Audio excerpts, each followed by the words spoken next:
참 좋으신 예수님, 오늘 이 새벽에도 감사드리며 눈을 뜨는 이 첫 시간 주님께 무난 인사 올려드립니다.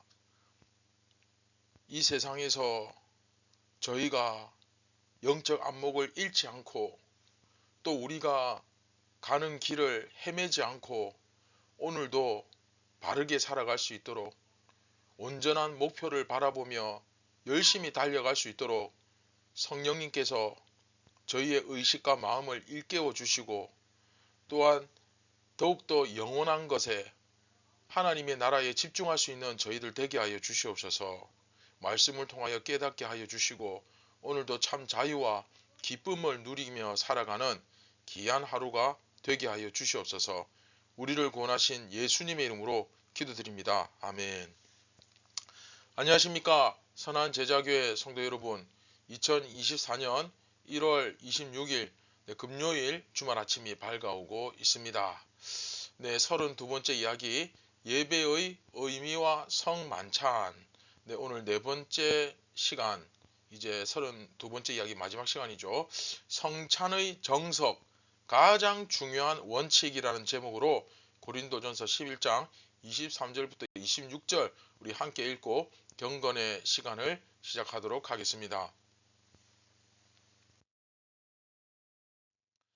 내가 너희에게 전한 것은 주께 받은 것이니 곧 주 예수께서 잡히시던 밤에 떡을 가지사 축사하시고 떼어 이르시되 이것은 너희를 위하는 내 몸이니 이것을 행하여 나를 기념하라 하시고 식후에 또한 그와 같이 잔을 가지시고 이르시되 이 잔은 내 피로 세운 새 언약이니 이것을 행하여 마실 때마다 나를 기념하라 하셨으니 너희가 이 떡을 먹으며 이 잔을 마실 때마다 주의 죽으심을 그가 오실 때까지 전하는 것이니라. 아멘.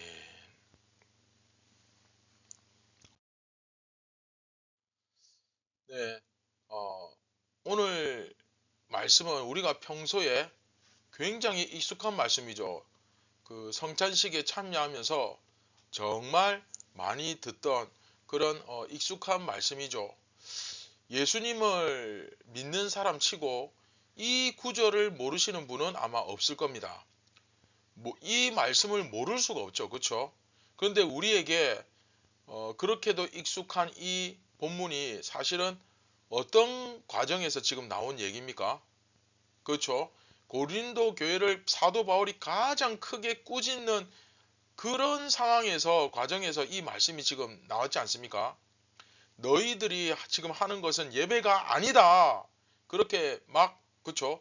꾸짖으면서 이제 바울이 예배에 대해서는 이제 이렇게 해야 된다 이야기하는 그런 장면이죠. 그래서 우리는 성찬식에 참여하면서 늘 듣던 말씀, 정말 익숙한 그런 말씀이지만 이 말씀이 어떤 이야기의 그 흐름 속에서 어떤 상황 속에서 지금 이 말씀이 나오게 되었는지 그런 것도 기본적으로 알고 있는 것도, 그걸 알고 우리가 말씀을 묵상하는 것도 상당히 의미가 있겠다 싶은 생각이 듭니다. 자, 이제 바울은 예수님께서 어떻게 성찬을 제정하셨던가를 설명하고 있습니다. 굉장히 중요합니다. 자, 이게 바로 성찬의 정석, 그렇죠? 가장 중요한 원칙이죠. 성찬의 본질은 바로 이거야 라고 딱 이렇게 제시하고 있는 그런 본문인데, 자, 오늘 말씀 보시면 주 예수께서 잡히시던 밤에, 그렇죠? 밤에 떡을 가지셔서, 네, 그 당시에는 예배가 이제 하루 일과가 일상이 다 끝나고 밤에 이제 이렇게 모이는 거니까 지금처럼 어떤 정기적 공휴일, 그러니까 우리는 일요일을 주일이라고 하죠. 그런 일요일이 그 당시에는 아직 제정이 안 된 상태죠. 그렇죠? 아무래도 그래서 좀 우리가 생각하는 그 원칙과도 좀 어울리지 않습니까? 그 밤에, 그렇죠? 그 하인들이나 종들 또 육체 노동자들 이런 사람들이 다 마치고 온 그 시점, 밤에, 그렇죠? 밤에 떡을 가지셨다. 네, 늦게 오는 사람들도 또 생활 형편이 좀 좋지 못한 사람들, 또 여러 가지 낮에 고된 일을 하는 사람들, 그런 사람들, 그리고 생활 형편이 좀 괜찮은 사람들, 귀족들, 그렇죠? 뭐 이런 사람들은 해가 지기 전에 좀 더 훨씬 더 일찍 모일 수 있겠죠, 그렇죠? 그러나 육체 노동을 한다든지 또 뭐 노예라든지 이런 사람들은 밤에 늦게 올 수밖에 없습니다. 앞에서 지난 시간 다 설명드렸죠. 그런데 바울은 딱 이야기하잖아요, 그렇죠? 밤에 주님께서 밤에 떡을 가지셨다. 그리고 축사하시고 떼어 이르시되 이것은 너희를 위하는 내 몸이니 이것을 행하여 나를 어떻게 기념하라 기념하라 하시고 또 식후에 그와 같이 똑같이 잔을 가지시고 이 잔은 내 피로 세운 새 언약이니까 이것을 행하여 마실 때마다 나를 기념하라 또 한번 말씀하십니다. 그렇죠?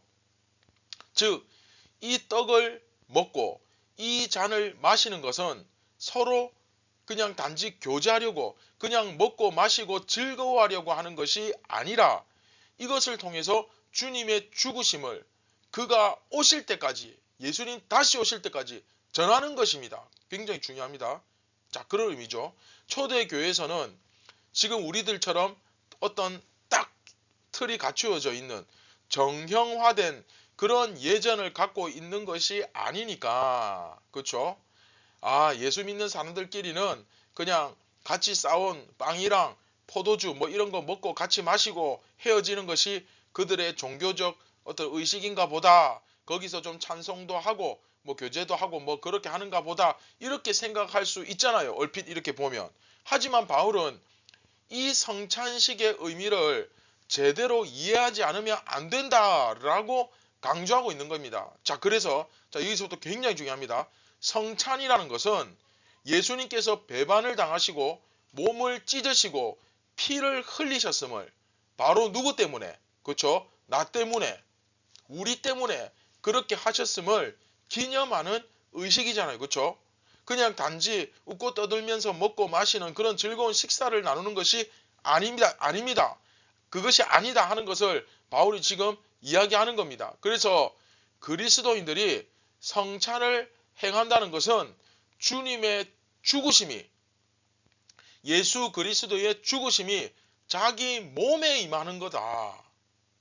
이 사실 제대로 알고 참여해야 한다. 그 말을 하는 거죠. 여러분 이해되셨습니까? 물론 성찬이 그런 교제의 의미도 가지고 있죠. 함께 먹고 마신다는 그런 이제 교제의 의미도 갖고 있지만 세상의 십자가의 복음을 전하는 것이다. 그리고 모든 성도들이 함께 모여서 먹는 것이다. 이거죠.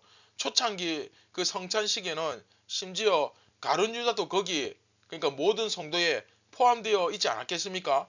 모든 성도니까. 그렇죠? 그러니까 너희들이 어떻게 그 가난한 사람들 그 시간에 도저히 올 수가 없는 그런 사람들을 따돌리고 어떻게 너네들끼리 먹고 마시고 심지어 취할 정도로 그렇게 마시냐? 이게 예배야. 이렇게 말하는 거죠. 너희들 먹고 마실 집이 없어서 여기 와서 먹냐? 너희들 교회에 먹으러 왔냐? 그렇게 이야기를 하면서 강력하게 꾸짖고 있는 겁니다. 즉 예배를 너희들이 무시하고 있다. 특히 예배를 무시하는 가장 중요한 문제가 뭡니까? 그렇죠? 가난한 자들을 소외시키고 너네들 말 통하는 사람들끼리 좀 비슷한 지위에 있는 형편 좋은 사람들끼리 그렇게 먹고 즐기는 너희들만의 리그, 그렇죠? 그러한 것 정도로 생각해 버리는 것이 바로 가장 큰 문제다라고 강조하고 있는 겁니다. 예배를 무슨 자기네들끼리 즐기는 세상의 동아리나 무슨 친목 단체처럼 그렇게 만들어 버렸죠. 자, 다시 한번 전체 정리합니다. 초대 교회의 예배는 정형화된 예배를 가지고 있지 않았기 때문에 그 의미를 잘 모르는 사람이 보기에는 그저 같은 신앙을 가진 사람들끼리 함께하는 식사 모임에 약간의 그 종교적 의식이 가미된 것 정도? 뭐 그 정도로 오해를 받을 수도 있었습니다. 그래서 바울은 더더욱 그렇죠? 고린도 교회의 초창기에 그 고린도 교회 개척 초기에 성도들에게 성찬식의 의미를 분명히 전해 주었지만 시간이 지나고 너무 어처구니 없는 이런 사태가 벌어지니까 그쵸? 예배가 파행되고 있잖아요 지금. 그래서 다시금 그 의미를 제대로 가르치고 있는 겁니다. 자, 이해되시죠?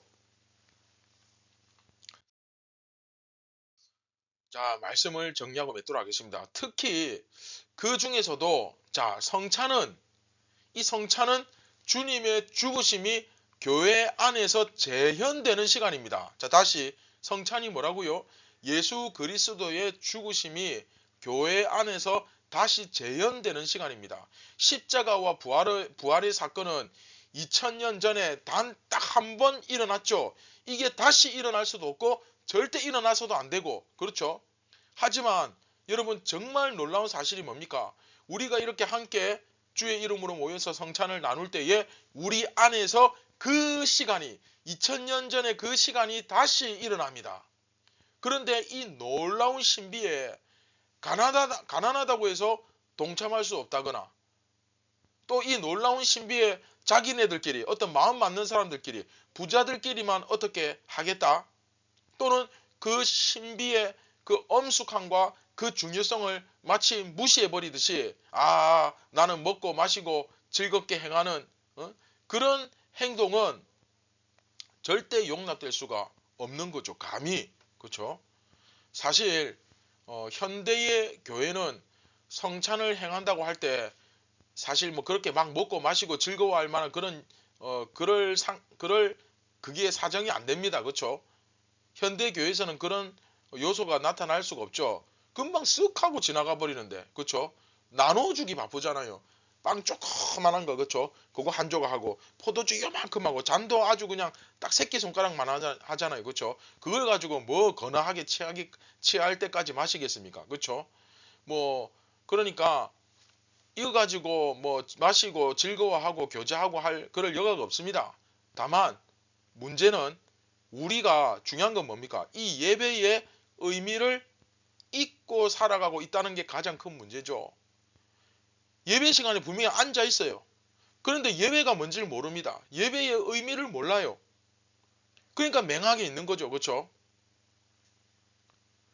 예배에서는 여러분 꼭 기억하십시오. 정말 중요합니다. 예배에서는 모든 사람들이 동일하게 서로 다르지만 분명히 각자의 삶이 있고 각자의 모습이 있고 하나님 다 다양하게 만드셨습니다. 서로 다르지만 한 자리에서 서로를 배려하고 서로를 받아들이고 하나가 되는 다르지만 하나가 되는 그것이 일어나는 것이 바로 예배입니다. 그리고 그 가운데 예수 그리스도의 죽으심과 부활하심이 그 예수님의 죽으심과 부활하심이 현실화되는 것이 바로 예배입니다. 2000년 전에 죽으셨던 그 주님의 십자가가 우리의 그 예배 가운데 재현되는 것입니다. 할렐루야. 그리고 그 주님의 찢어진 살과 그 흘리신 피가 그 빵과 포도주를 통해서 다시 영향력을 끼치는 거죠. 이게 바로 예배입니다. 그걸 우리가 인식을 하고 예배를 드려야 돼요. 굉장히 중요합니다. 만약 여러분 그러진 않고 그냥 또 주일이 되었으니까 사람들 만나러 가야지 종교 행사 하러 가야지 뭐 이런 거라든지 또 아이고 나 또 친한 사람들 오늘 또 교회 오겠네 그 사람들 또 보러 가야지 이런 식으로 생각해서는 안 된다는 거죠. 그렇죠? 그런 식으로 우리가 예배를 그 뭐랄까 좀 이렇게 경솔하게 그렇죠? 경솔하게 여기거나 가볍게 여기면 바울이 말하는 게 뭐냐면 결국 그거 아닙니까? 너희들 이단이나 다름없다. 그러면서 막 펄펄 뛰잖아요. 그렇죠? 네. 너희들 정말 그런 식으로 하면 그건 예배도 아니다. 막 그런 얘기를 하면서 너네들 중에서 이단이라도 나와야 되겠구나. 막 그런 얘기를 할 정도의 굉장히 이게 심각한 문제라는 사실을 우리가 생각해 볼 필요가 있습니다. 그렇기 때문에 우리가 예배를 어떤 마음으로 드리고 어떤 마음으로 참석했는지를 다시 한번 생각해 볼 수 있었으면 좋겠습니다. 특히 요즘 코로나 이후에 예배의 형태가 참 많이 다양해졌지 않습니까? 비대면으로 드리는 예배는 예배가 아니다 막 이렇게 말씀하시는 분들도 계시잖아요. 그렇죠? 사실 그게 틀린 말은 아닙니다. 사실은. 왜냐하면 일단은 원리상으로는 비대면으로 예배를 드린다, 뭐 온라인으로 예배를 드린다, 이것이 원리상으로는 말이 안 되는 얘기입니다. 맞지가 않습니다. 왜냐하면 예배가 조금 전에 우리가 배웠지만 예배는 형제와 형제가 함께 한 그 자리에 있고, 왜 있습니까? 그들과 함께 주 예수 그리스도의 그 몸과 피를, 빵과 포도주를 나누는 게 사실은 예배거든요. 근데 이걸 어떻게 온라인으로 대체합니까? 그래서 제가 이렇게 양육과 훈련을 심혈을 기울여서 열심히 하는 이유도, 매주 그런 온전한 예배를 드리기 위해서는 먼저 성도로서의 정체성이 갖추어져야 됩니다. 그래야 참석하는 성도도 죄 안 짓고 예배를 인도하는 목사도 소피스트들이나 사꾼과 같은 자가 되는 것을 예방하는 거죠. 그렇죠? 알지도 못하면서 예배에 참석시켜가지고 그러고 있는 것은 이 사람도 죄짓게 만들고 목사도 죄짓는 거 아닙니까? 진정한 예배라는 것은 결코 그런 식으로, 그러니까 서로 마음 맞는 사람들끼리, 또 친구 따라 강남 가는 식으로, 그런 식으로 모여가지고 쉽게 그렇죠? 서로 좋아하는 사람들끼리, 또 서로 비슷한 부류나 그런 형편의 사람들끼리 만나가지고 자기들만의 카르텔을 만들고 웃고 즐기고 그러면서 좋은 게 좋다고 서로 위로하고 좋은 말씀 들으러 모이는 그런 것이 아닌 거죠. 완전 착각하는 거예요. 주님의 그 십자가와 부활이 이 자리에서 다시 재현된다 라는 것에, 그것에 대한 신앙적 고백이 있어야 되는데, 신앙적 고백이 되어야 되는데, 그런데 우리가 그것을 못하고 있는 그런 상황인 것입니다. 물론 그렇다고 해서 어떤 치명적인 전염병이 돌고 있음에도 불구하고 무조건 뭐 해야 된다, 죽어도 괜찮다, 그건 절대로 아닙니다. 이건 우리가 앞에서 교회에서의 그 옷차림 문제 이야기할 때 이미 다 말씀드렸지 않습니까? 교회는 무엇과 무엇이 상식과 합리가 통해야 된다. 그렇기 때문에 우리가 비록 그것을 하지 못하지만 그럼에도 불구하고 우리는 그것이, 그렇죠? 이 예배가 어떤 의미인가를 알고 예배를 드려야 된다. 이거 반드시 알아야 한다. 이것은 우리가 절대로 잊어서는 안 됩니다. 만일 코로나 때와 또 다시 비슷한 사태나 그런 상황이 발생했다 그럼 어떻게 됩니까? 정말 우리의 심지어 몸이 못 움직인다 할지라도 그러나 우리의 마음은 온전한 예배를 향한 바른 태도를 갖고 있어야 됩니다. 정말 최악의 경우 집에서 이렇게 온라인으로 예배를 드리게 된다 할지라도 무슨 드라마 보듯이, 뉴스나 무슨 다큐멘터리 보듯이 그렇게 하는 게 아니고, 비록 예배 현장에 내가 있지 못한다 할지라도 현재 있는 그 자리에서 최선을 다해서 내가 주님 앞에 섰다라고 하는 그 신전의식, 그쵸? 신전의식을 가지고 하나님께 온전한 영광을 돌리겠다는 그런 마음을 가지는 우리 모두가 되어야 하지 않겠습니까? 자, 말씀을 맺도록 하겠습니다. 사랑하는 선한제자교회 성도 여러분, 꼭 여러분 기도하며 사모하길 바랍니다. 우리의 예배가 어서 빨리 온전해지고 회복되어서 함께 모여 주님을 온전히 예배하고 함께 떡을 떼고 주의 성찬을 나누며, 그렇죠? 주님의 살과 피를 기념하며 주님의 그 십자가를 기억하는 그런 예배가 회복될 수 있기를 위해서 우리가 사모하며 더욱더 말씀과 기도로 성장하고 성숙해지는, 정말 더 여러분 많이 애써야 됩니다. 그래서 우리 삶의 예배와 또 삶의 예배와 이 공적 예배가 바로 세워지는 그런 귀한 한 사람 한 사람으로서의 교회가 세워지기를 주님의 이름으로 축원드립니다. 네, 다 함께 말씀을 기억하며 우리 같이 기도하겠습니다. 참 좋으신 예수님, 우리가 이 예배에 대한, 이 성찬에 대한 기본적인 진리들을 바르게 알므로써 우리 삶의 예배와 공적 예배가 바로 세워지게 하여 주시옵소서. 2000년 전에 주님께서 우리 죄를 위하여 죽으시고 부활하신 이 사건이 성찬을 통하여 다시 한번 재현될 때 우리가 경솔하고 경거망동하여 함부로 참여하는 것이 아니라 정말 신중하게 온 심혈을 기울여서 신전의식을 가지고 늘 평소에도 살아가게 하시고, 특히 예배 앞에 예배로 우리가 모일 때 그 신전 의식을 가지고 주님을 경외하고 정말 그 십자가의 고난과 부활과 영광에 참여하는 그런 우리 모두가 되게 하여 주시옵소서. 우리를 구원하신 예수님의 이름으로 기도드립니다. 아멘.